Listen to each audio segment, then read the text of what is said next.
2-4 जनाले तपाईलाई पुगेन प्रेममा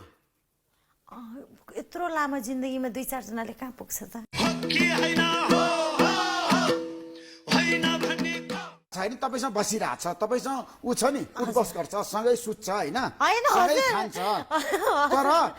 तपाईलाई छोडेर कुनै केटीसँग लाग्यो भने तपाईँ के गर्नुहुन्छ त्यतिखेर मैले अर्कोसँग लाग्दिन्छु नि मलाई बाल राम्री छु बाहिर सबैजनालाई भाउ दिन्छ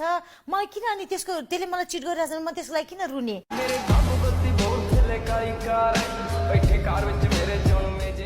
प्रेम र विवाहको बारेमा संवाद गर्न चाहन्छु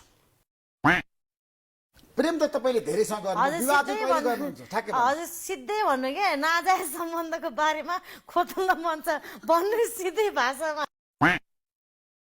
मैले यत्रो बेर भन्नुभयो घरिघरि प्रेम सबैलाई गर्छु म भनेको छु हजुर जान्न चाहेको के हो रक्सी पिएर मेरो आफ्नो तपाईँ limitation छ। कतिको चाहिँ मात्नु भएको छ त्यो त अब ठ्याक्कै भन्नुहोस् त्यो त भन्ने भन्दा नि त देखाउँदा ठिक होला दाइलाई जाउँ रक्सी पिउन आज loco, loco, Roxy, loco.